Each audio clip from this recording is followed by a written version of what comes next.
Neither Scott nor I could claim that pure mathematics was a topic we have any degree of competence in. But we are fascinated in how our guest, the mathematician Marcus de Sautoy, thinks. His work on number theory might be beyond us. Okay, I'm speaking about myself. But he's also passionate about public engagement on numerous topics, such as creativity and artificial intelligence. If you love math, lean in. If you don't, lean in. It's all good. Hi friends, welcome to The Evolving Leader. I'm Scott Allender. And I'm John Gomes. How are you feeling today, Scott? I'm feeling groovy. I'm awake today. I'm ready for this. I'm excited about our show today. How are you feeling? I'm feeling really good. I'm very excited about our guest. I spent the weekend rereading a couple of his books that I'd bought a long time ago, and it's like one of those guilty things where you look at it, you go, I should read that because that's going to really improve me. And I did, but I always Did it improve you? No, I'm beyond improvement, but I really got into them because I also watched some of the videos that he had made alongside them. So I finally kind of felt like I was making progress. So that teed me up for today. So Scott, given our guest focus, it's a real coincidence that you and I were chatting the other day about our shared love of Fermat's last theorem. Is that right?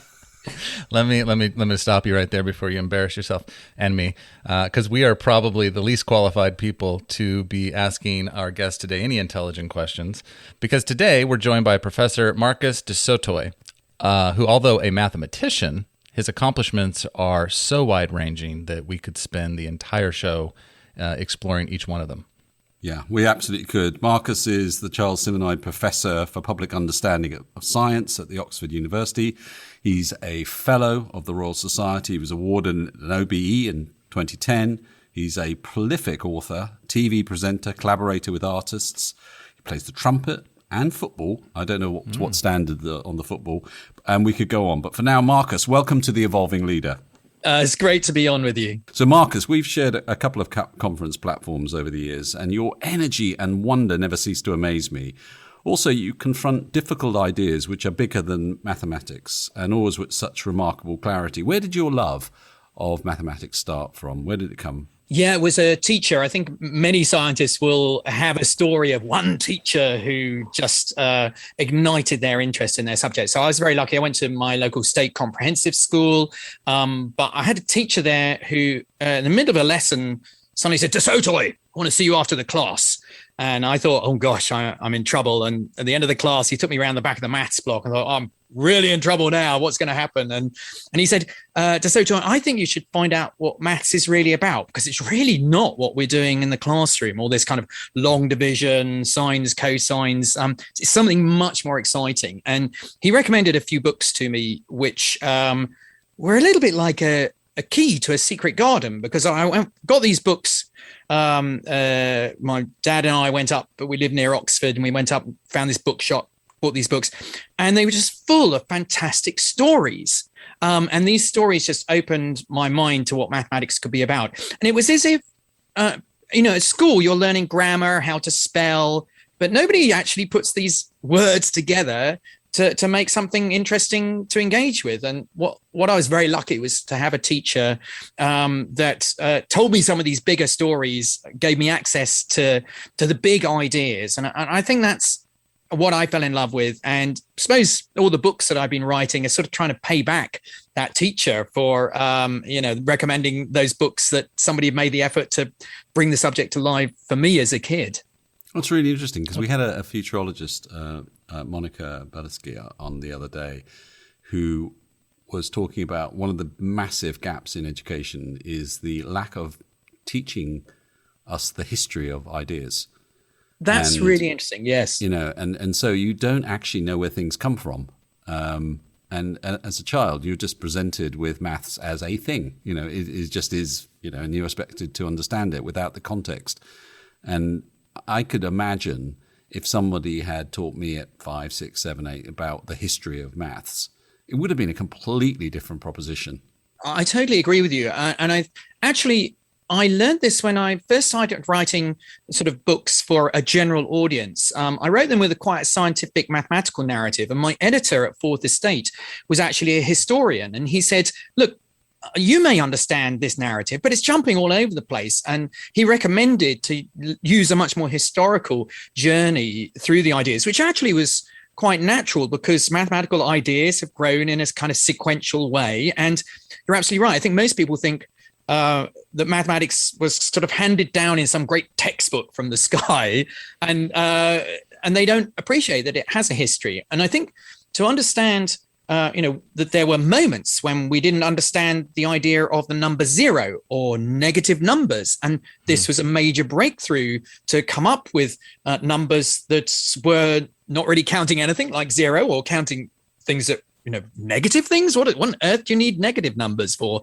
But of course, as soon as you're doing trade, they become very powerful. So I found actually through writing my books and actually the TV programs that I've done, history is a fantastic way of giving people, perhaps from a more humanities background, access to these wonderful mathematical ideas. Well, that's super interesting. I'm already more interested now in math in 10 minutes talking to you than I had been in my entire educational career. And I was kind of the mind that, Moses brought him down on a tablet from Mount Sinai with the 10 Commandments. But, because I think I struggled with it in my childhood experience, and I still struggle with it because now they're teaching different methodologies. And my fifth grader comes home and wants help with her multiplication, and I have no idea what she's even doing in this new system. But I'd love to hear more directly about some of these stories and what is math really about for you? Yeah, I think when I am pushed to kind of define what a mathematician is, I like to call a mathematician a pattern searcher. And I think mathematics at its heart is really the science of patterns. And it's interesting. I mean, there's lots of connections between mathematics and music, for example. I find music is another interesting way to give people access to mathematics. And I would say that music is sort of the art of patterns. So I think that, we've developed this extraordinary tool, mathematics, to actually as a very powerful tool for the human species to navigate the kind of complexities of the world around us. And, your podcast is called The Evolving Leader, and leaders very often have to look into the future and try and assess what might be going to happen next. And if they make changes, what effect could that have on the future? And I would say that mathematics, in some sense, is the best fortune telling tool that we have. Forget crystal balls or horoscopes. I mean, for your futurist, for example, the power of mathematics to see a pattern in the past and to be able to see how that pattern is going to evolve into the future gives us an extraordinary sort of advantage as a species. And I think it is part of, our species is probably the most conscious of all animals, and that consciousness enables us to do this kind of thought experiment of seeing ourselves in the future. But I would say mathematics is the thing that we've developed in order to be able to make some predictions with some sort of certainty about what might happen next. So your work seeks to understand, as I understand it, symmetry by using a classical tool from number theory, zeta functions. Bearing in mind that both Scott and I, and quite a lot of our audience, might be mathematically challenged. Can you explain what zeta functions are and why symmetry and the function of groups is important to learn more about? Wow, you're really going for the tough end of maths, but yeah. Well, we want to challenge ourselves. Absolutely, no, I'm all for that. Well, let's start with symmetry, because that is my area of expertise as a research mathematician. And actually, symmetry is really important to understanding how our universe works. And I think actually, again, the human mind has evolved to be very sensitive to issues of symmetry, because generally, if something's symmetrical, it's kind of got a message hidden inside it somewhere. It's a kind of language. It's nature's language to try and communicate important information. So, for example, when we were in the jungle and we were trying to survive the chaos of the jungle, all the leaves and everything like that, if suddenly we picked out something with symmetry, that is likely, left, right, reflectional symmetry is likely to be an animal. And if we notice that, either, that animal might eat us or we could eat the animal. So those of us who developed a sensitivity to symmetry immediately had, again, an evolutionary advantage. And, from Plato onwards, we've understood that symmetry is somehow at the base of the fabric of the universe. So, for example, the viruses that we're all trying to avoid at the moment, they have a symmetrical shape, a bit like one of the dice that you play with, say, in Dungeons and Dragons or something. Sorry, that's probably showing my age, it's sort of Stranger Things stuck in the 1980s. But being able to understand that symmetry might give you an advantage in actually attacking that virus and understanding how to undermine it or stop it replicating. Or take crystals. The reason diamond is so strong is because of its kind of symmetrical structure, and even like fundamental particles. The wonderful announcement some years ago now of the Higgs boson. The reason we can understand all the particles that make up what the universe is actually because they're sort of like faces on a strange symmetrical object in high dimensions. So for me, studying symmetry is actually studying the language which seems to explain the way the universe works. But what I like doing is actually taking techniques from a completely different area of mathematics and applying that, seeing how they might work in my area. And again, I think this is something I encourage, not just in mathematics, but more broadly. Go to many different talks in areas completely outside your subject. See how other people think, and then see, can I translate that into my area to see how it might give me new insights. And so for me, this zeta function that you talk about, it's a extraordinarily powerful tool that we developed in the 19th century to understand prime numbers. And one of our biggest mysteries, these indivisible numbers. And it was a way of kind of gluing these infinite numbers together to sort of understand whether there might be patterns in there or not. But I'm using this as a tool not to understand prime numbers, but to understand symmetry. So I think this, I really love trying to take sort of ways of seeing the world in a completely different area, moving them into my own, such that I've got potentially a new language to unlock a new way of seeing the problem I'm stuck on. And something that really struck me, the story in The Creativity Code, which was one of your bestsellers, you recall that pivotal moment described the creative act by artificial intelligence when DeepMind's AlphaGo program beat Lee Sedol, who was an international Go champion. What did you draw from that moment? What was the big insight for you?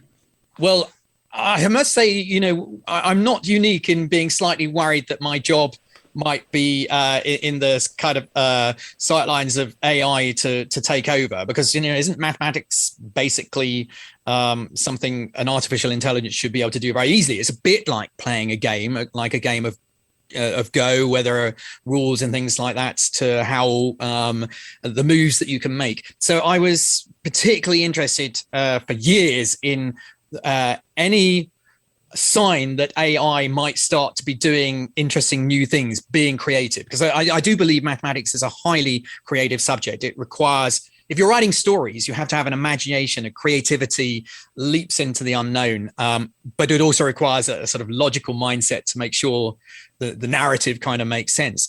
So for me, this moment when AlphaGo came up with this most extraordinary move, it was a move that when it was first made, all the commentators gasped and said what a dreadful move it was, because it was such an unconventional move. You never play this sort of move early on in the game. It was a move kind of deep into the center of the board, and any Go master would slap your wrists if you made that move early on. But what the AI was able to do was to exploit that much later on in the game to completely control an area of territory and win it the game. So for me, this passed 3 tests that I'm looking for if I'm going to call something creative. It should be new, surprising, so it should engage your emotions, and it should have value. In this case, it had value because it won it the game. So that's the spark that started me on this journey of, wow, AI is doing something really genuinely new now. It's exploiting this thing people have probably heard of. You probably have people on your podcast talking about machine learning.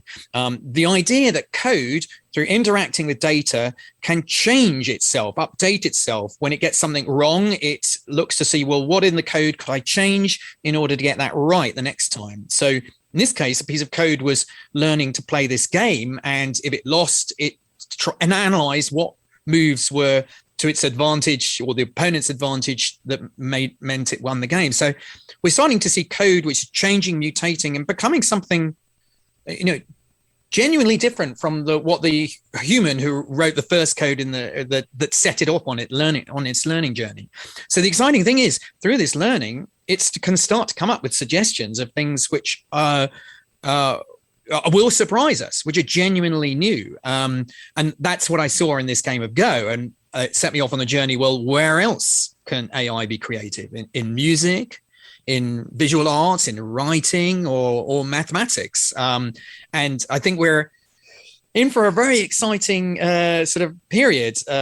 We talked about AI sort of winters for decades. This is an AI heat wave, and there are exciting opportunities if one understands how to use this as an amazing collaborator in whatever you're doing.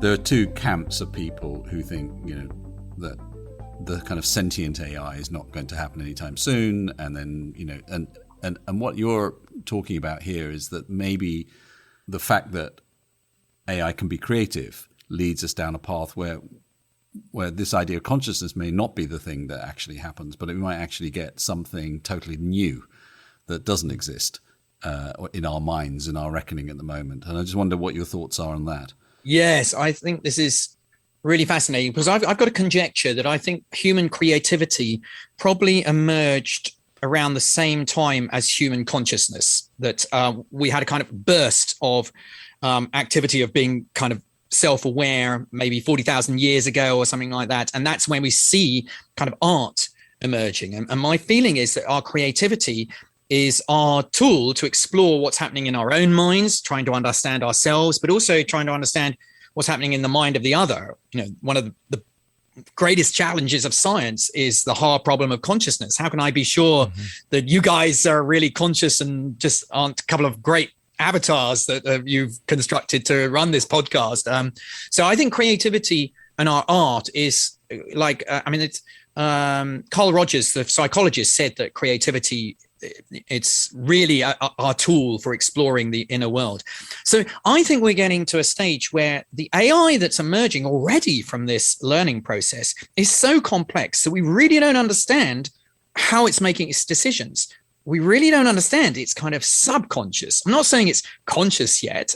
I think there will be a moment, but it's very far down the line. But I think we're already at a stage where the code is so complex, we don't know how it's making, why it's making its decisions. And what I've seen is that exploring the creativity of the code, what it might express through drawing a painting, for example, actually gives us insights into some of the ways the code is thinking. So weirdly, creativity is our tool, I think, to understand each other. But I think it might be a very good tool to probe the inner workings of a not conscious, but certainly very complex piece of code. How do we prevent ourselves from having something that we don't really understand governing our lives? I think we're already failing at that. We're already being pushed and pulled around by these algorithms. And I think, in a way, I wrote that book, The Creativity Code, to try and lift up the bonnet a little bit on how these algorithms are working and how they're learning. And so I think that's, if you don't understand the science, you're disenfranchised. And in this case, if you don't understand quite what these algorithms are doing, the fact that they will have biases, if you give them biased data in, they're going to have biased decisions out. So I was hoping that this book would do more than just sing the praises of what AI can do at the moment, but actually help people to understand really what's happening a little bit inside this black box. But I think, we are already in a place where the code is making decisions on things like criminal charges or driving, for example, or there are more innocuous things like recommending the next books we'll read. But we need to know whether are these even recommender algorithms going to exclude a whole swathe of body of work. for some reasons, and maybe a particular part of the society we unrepresented because somehow it's being ignored by the algorithm. So we really need to be digitally literate, be data savvy in order to be able to really keep some sort of control, or at least a collaboration with these algorithms. And, at its heart, AI is code, code is algorithms, algorithms is mathematics. And that's really, for me, why it's absolutely essential that we have a mathematically literate society, or at least people understand that you want a few mathematicians in your company to help you make sure that you keep on top of all of this. So changing tacks a little bit. In your book, What We Cannot Know, you explored if there were questions we may never have the answer to, living with the unknown. Sort of an example would be, is the universe infinite? And we can never really discover that. Can you elaborate on that idea for us? Yes. I mean, science has been so all-powerful, coming up with such amazing answers to understanding the way the universe works. I mean, it's already extraordinary. We understand so much about our universe, even though most of us have never left the surface of our planet. Yet looking out into the night sky, we can tell so much about the fact that there are other galaxies, our universe is expanding. But there's this weird kind of limit to what we can know. And for me, that was the exciting journey of that book, was realizing, well, maybe there are some questions which will always be beyond the power of science to answer. And I think a very simple one is that question of, well, is the universe infinite? Does it go on forever? And what I like about that question is, I think every kid at some point has looked up in the night sky and wondered, well, what happens if I just got on a spaceship and kept on going? Where would I end up? Would I hit a wall? The ancient Greeks thought we were living in a kind of ball and glass dome, and a bit like the Truman Show. You go out in the sea and then suddenly you hit and there's a film crew behind. But now we realize, well, that it can't be like that. But if it was truly infinite, the trouble is that Einstein has shown that information can travel no faster than the speed of light. It's a finite speed limit that information travels to us on Earth. The universe has only been going 13.8 billion years. I mean, quite a long time, but still, it's a finite number. That actually means that there's a kind of cosmic bubble around us, a cosmic horizon beyond which no information has had time to reach us yet. So there's bits. It's literally a kind of bubble, a bit like the ancient Greeks, which surrounds us, and beyond that, light information has not had time to reach us. Now, we could sit here and just wait for that horizon to enlarge, but it's always going to be finite. So if the universe is infinite, there's no way we can ever kind of see that. But there's an even more extraordinary fact I discovered, which is our universe is expanding, but it's accelerating in its expansion, which actually means that it's pushing things over the horizon faster than the horizon is growing. And we're going to reach a point in the future where every other galaxy except for ours is going to go over this horizon and we're never going to see it again. And so actually, if we'd evolved at this point in kind of history, we wouldn't have any of the indicators to show us that the universe is expanding, that we use the kind of other galaxies and the speed they're going away from us to understand the nature of space. So we're losing more information than we're gaining as we sit here looking out into space. So that book was really exciting because I really enjoyed understanding what we do know, how we know it, why knowledge changes. I think that's really important. You have a theory, but that can change and evolve. But then, are there questions out there that by their nature, we will never be able to answer? I mean, I think consciousness is one of those. Anything which involves infinity is going to, cause us problems. But anything which involves being stuck in a system, I think involves us having a limitation. So our own consciousness, we're stuck inside our heads. I can't get inside your head. The fact that our consciousness is kind of limited to our own system means that it's very hard for us to understand what it feels like to be you. And that also applies to our universe. Some speculate now that there are many universes, but we're stuck in this system, and we'll never know whether there's another physics in these other universes. So I think being stuck in a system is often causes limits to knowledge, which I suppose, that's again something one can apply to sort of more mundane situation of our lives.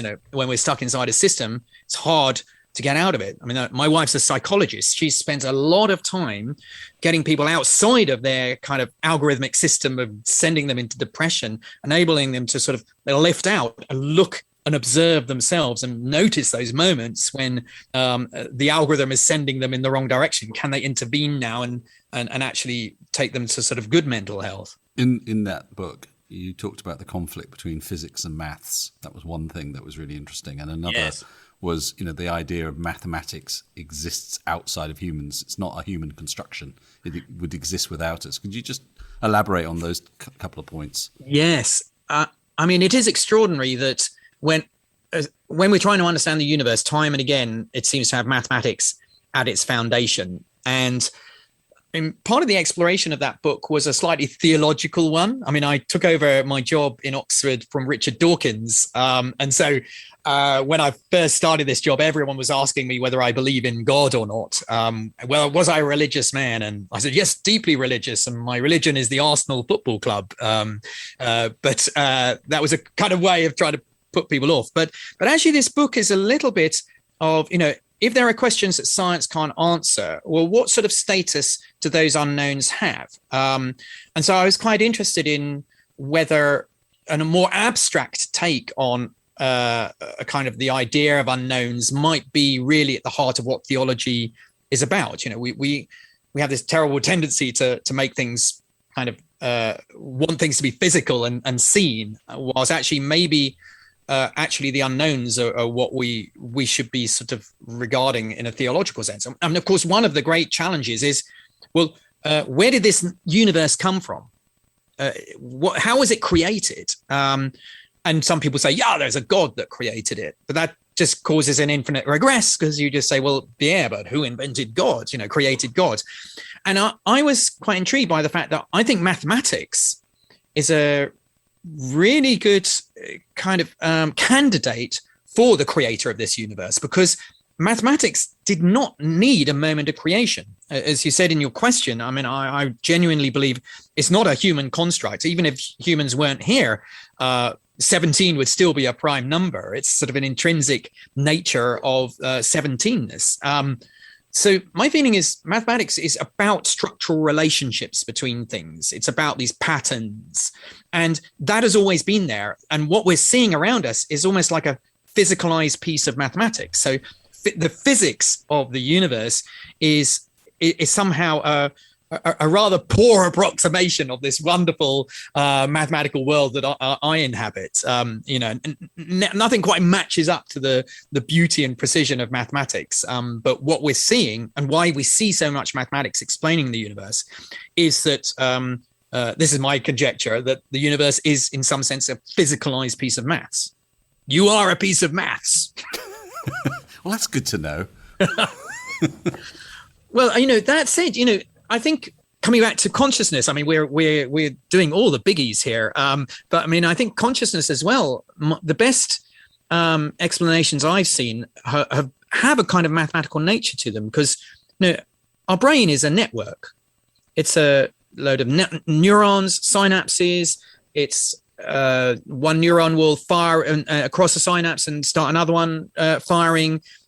It's the nature of this network, which surely is something to do with why we have a sense of ourselves. And my feeling is that mathematically analyzing how a network works will give us some insight into why some networks are able to have thoughts about themselves and why other networks aren't complex enough. So there's already a candidate of an equation called phi, an equation for consciousness, that actually when a network passes a certain threshold, it starts to be able to articulate ideas about itself.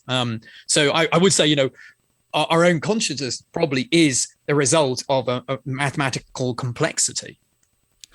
Yeah, and that's interesting, because when you talk about the hard part of consciousness and David Chalmers' analysis of that, we've had a couple of neuroscientists on talking, like Mark Solms, talking about the origins of consciousness, originating with the earliest feedback loops around feeling.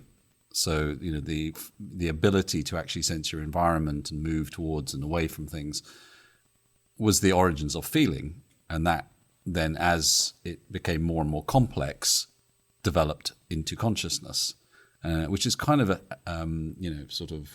hard to grasp when you first hear it. But then it starts to make real sense, because you can actually create a direct through line from the biophysical aspects of yourself to this construct of the world, which seems very, very hard to kind of describe. But you can actually then start to create a causal link between those two things that makes sense, and maths has to form the underlying structures of that. Yes, I do think that's right. And but for me, one of the extraordinary things is just you might be. This seems like very high level science, for example, but the sort of techniques that we then develop to understand how a network is behaving and why it has certain properties that are superior to other networks, of course, then has applications in much more sort of real world settings. So, the internet is basically a very complex network of links and connections. And that's the beauty of mathematics. You do something abstractly, and then, it might apply to understanding the human brain, or it might equally help you to navigate a network like the internet or other networks. I mean, so for example, the Google algorithm, the fact that it's able to find a website so well is this very clever use of a bit of mathematics, something called eigenvalues of matrices, which Sergey Brin and Larry Page learned as mathematicians when they were at university. This enables you to navigate this, hugely large network and pin down very quickly where you want to go to get the information you want. Well, that's sort of what the brain is doing very well as well. The fact that we can access information, so quickly to be able to make a decision in a moment of crisis is the nature of a very well-connected network, for example. So I think that's one of the things I love about my subject is, and some people will find this very difficult, it's very abstract nature, is its strength, because it can apply to the brain, the internet, or even, for example, I've seen the same sort of ideas applied to the network of passes in a football team. And you're able to analyze which players in the football team are the ones you need to take out, because they're kind of like the ones that come the top of the search engine in this kind of network. So that for me is one of the exciting things that mathematics can do, that you answer one problem and it can apply in many different settings.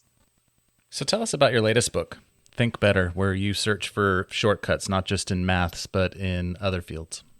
So this book was a response actually to the AI book, because I was interviewed by a journalist, John Harris at The Guardian, and about the AI book. And by the end of the interview, he was so depressed that he said, oh my gosh, there's nothing left for humanity.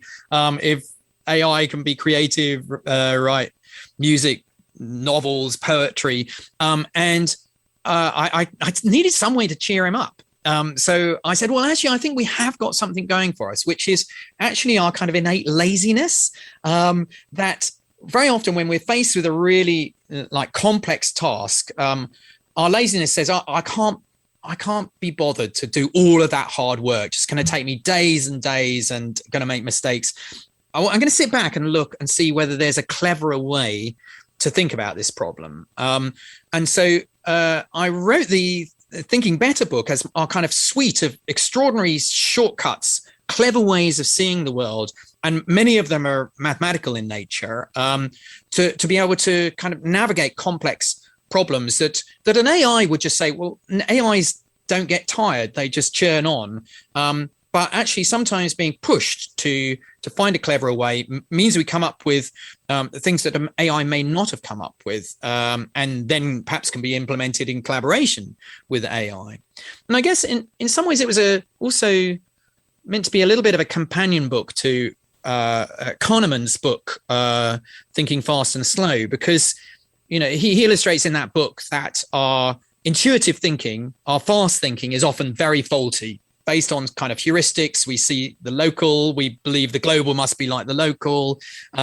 We fall into a lot of traps by our intuitive thinking, and the slow thinking is meant to make us stop, think carefully through, more engaging our analytic brain. But I wanted to say, well, no, even though it might need our analytic brain, it doesn't need to be slow. We have come up with a great ways of thinking fast, such you get to your destination quickly, even though you're doing it analytically. And that is what the book is, Thinking Better, is trying to celebrate. The art of the shortcut, which, at its heart is what I think mathematics is really about. Hi everyone, I'm Phil Kirby, producer of The Evolving Leader. We're so grateful to you, our growing band of listeners from around the world. And so we can continue to evolve, we would really love it if you could give us just 3 or 4 minutes of your time to complete our listener survey using the link in the show notes. And while you're feeling generous, please also go over to Apple Podcast and leave us a rating and a review. Thanks for listening. I think, reading your work and listening to your talks, what comes out for me is that a lot of people, not everybody, obviously, but a lot of people put maths into this hard topic because they equate it with the ability to do equations or, even long division or something like that. But you can use maths without having to know those things. You can use the concepts and the models and the frameworks to think about problems without having to be an expert mathematician.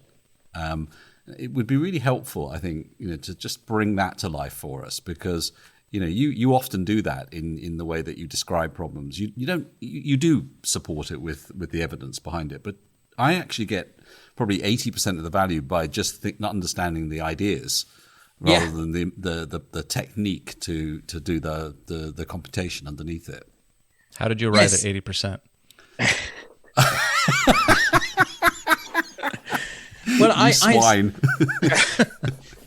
think you're absolutely right. What I'm trying to do very often in my books is at least give people the spirit of how to think in these ways, and often those can be applied without having to resort to a technical language. So I think one of the first shortcuts I talk about in the book, for example, is the power of a pattern. So people, here's a little challenge for you. Can you spot the pattern in this sequence of numbers? 1, 1, 2, 3, 5, 8, 13, 21. What's the next number in that sequence? There's a big silence out there.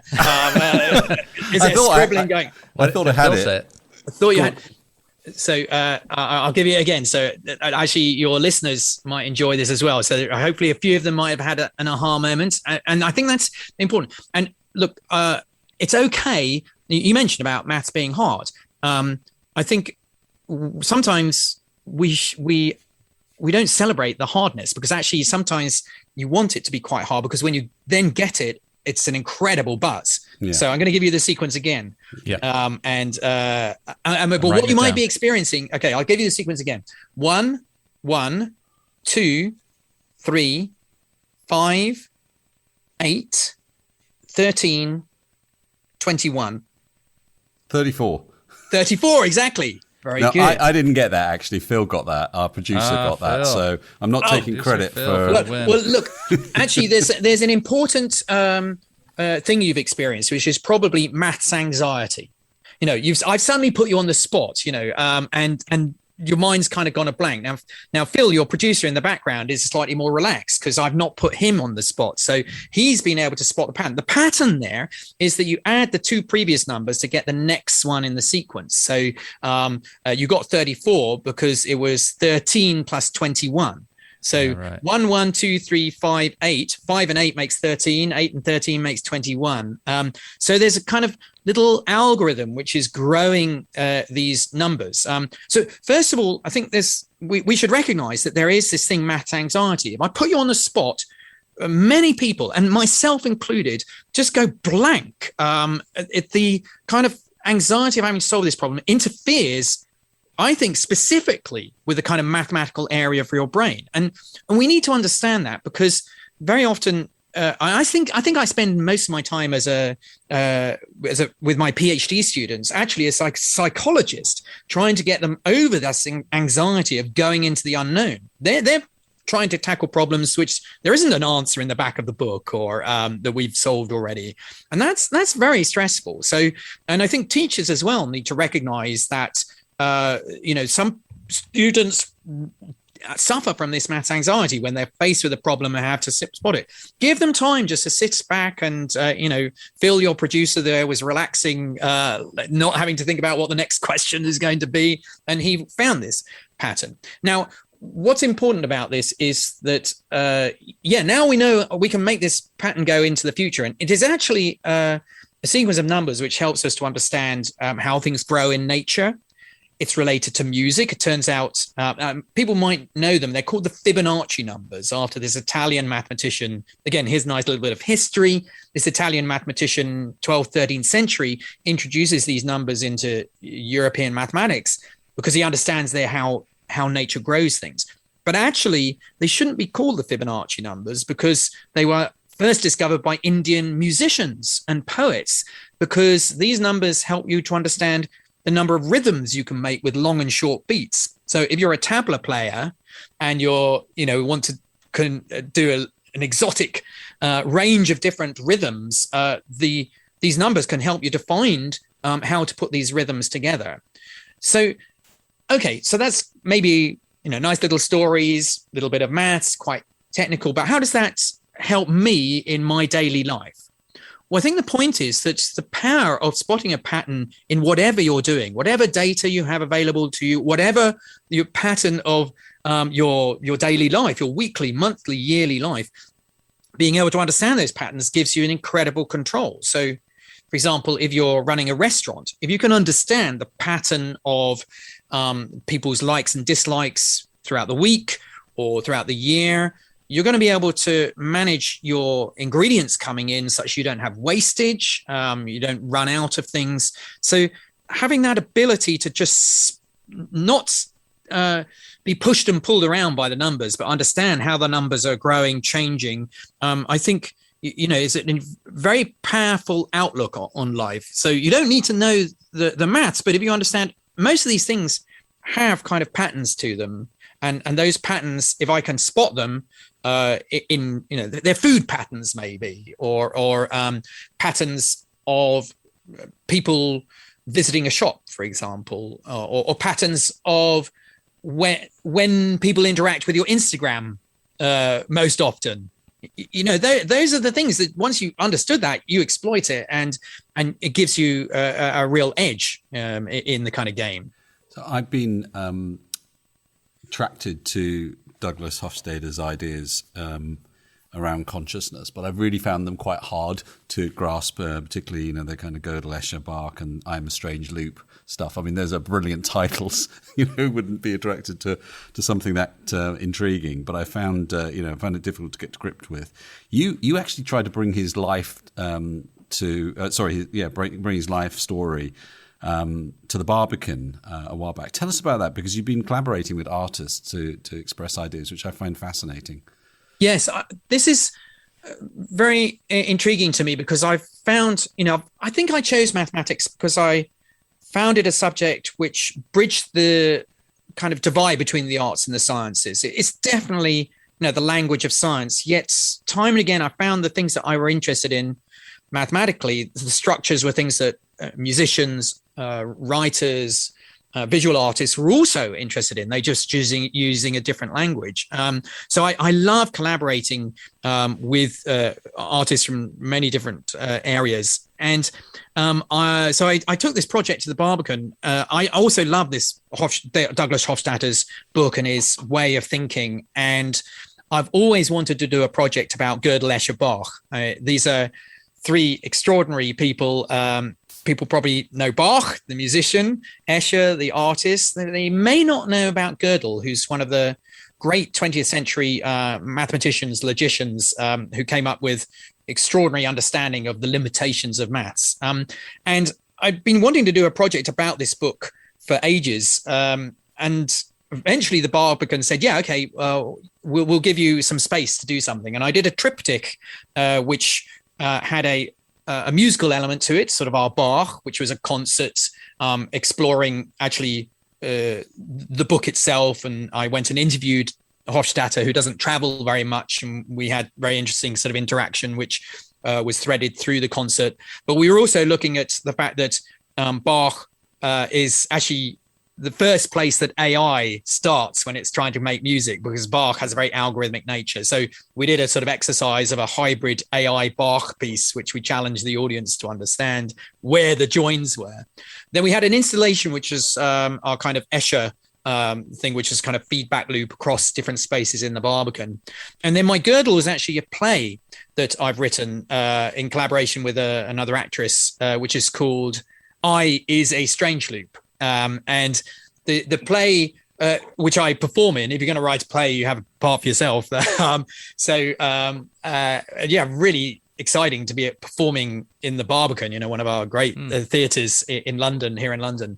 But the play sort of explores the idea of the tension that we talked about already between mathematics and physics, the ideal world of mathematics, which my character called X represents, and then Victoria Gould, who plays Y, is kind of representing physicality, the sensual world, and it's the interaction of these two.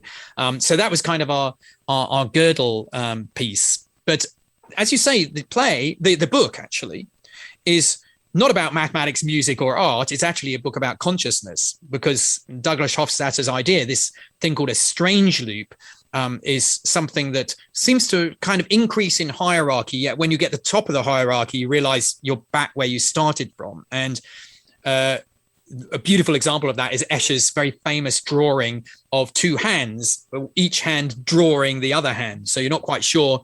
You think, well, one hand that's doing the drawing is surely the top of the hierarchy because it's doing the drawing. But then you discover it's being drawn by the hand that it's drawing. So you get this wonderful thing called a strange loop.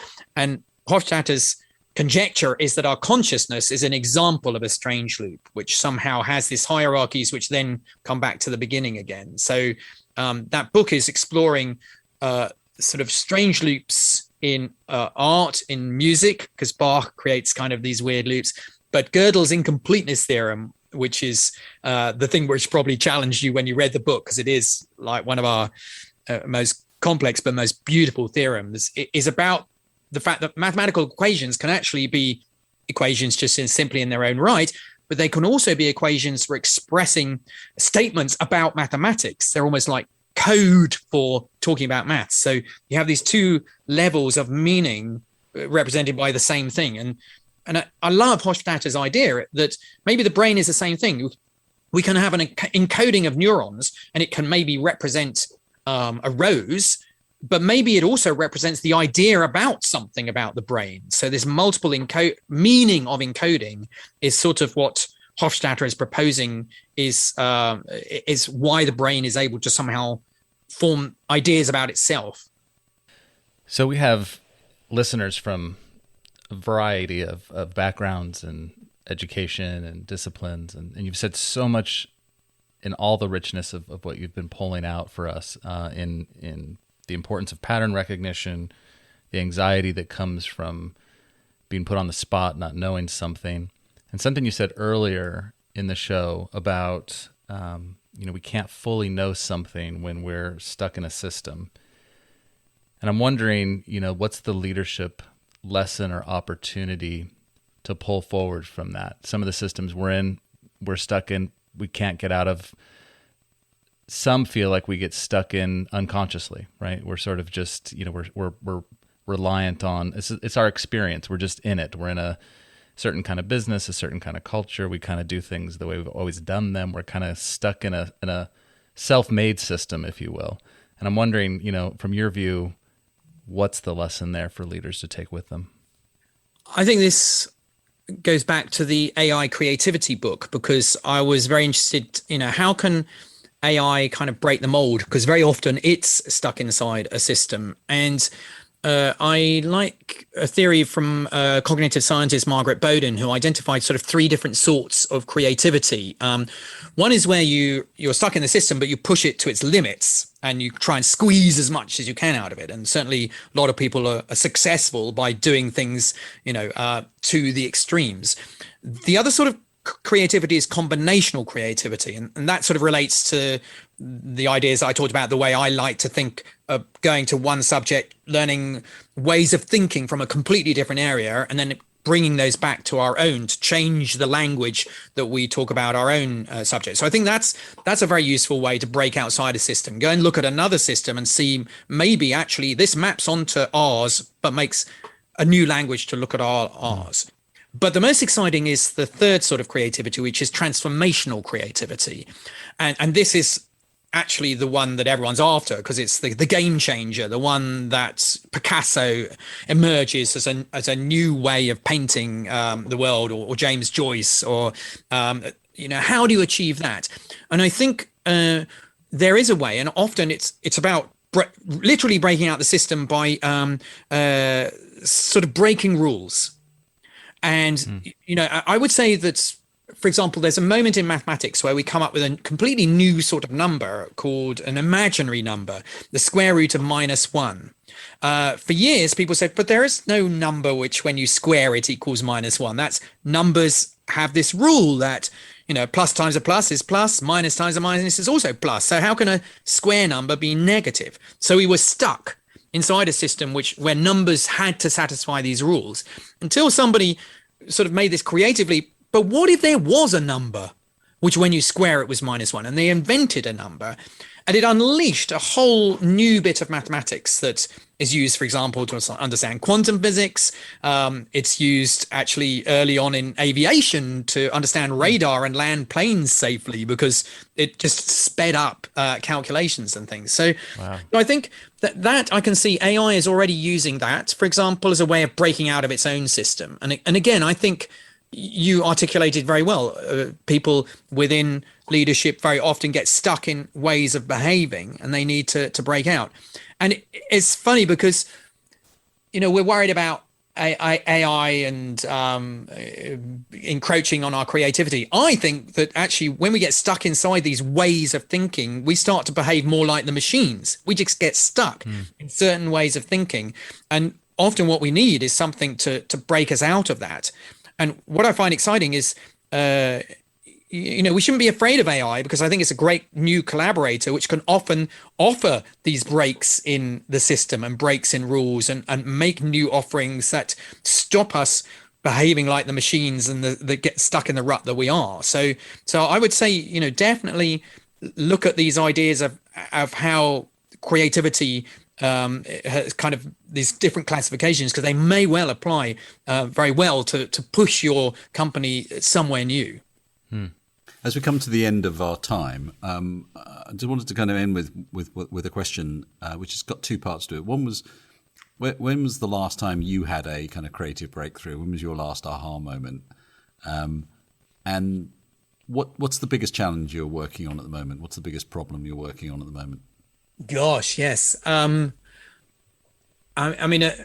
Mathematically, I've had some problems that I've been working on for like 15 years, and I've been stuck for ages. And a few of them I've had a kind of aha moment of just seeing, oh, now I see how this thing works. And that, for me, makes all of the hard work and the banging my head against the wall worth it, to have that kind of exciting moment. But I am still stuck. I haven't solved this conjecture. So in some ways, this kind of pattern that I'm seeing in the way these symmetrical objects work, I'm trying to explain that, and I still can't crack it. And that will keep me going. That's what gets me up in the morning. And it's interesting because I love talking about the mathematics we know and celebrating that with my students or with my readers, listeners.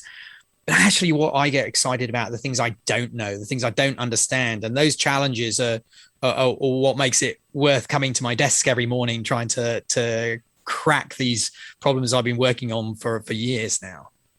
Marcus, I knew it was going to be a thrill to talk to you, and you haven't disappointed at all. You've covered a huge amount of ground with amazing clarity. So thank you so much. Yes. We really appreciate your time with us. Well, thank you for having the chance to share these stories. I think that, that's what we're all storytellers at heart, and my story is about numbers and geometry. And but I think they're just as good as Tolkien or Shakespeare. Well, this was brilliant. Thank you. Well, I hope you've learned as much as we have. And until next time, remember, the world is evolving. Are you?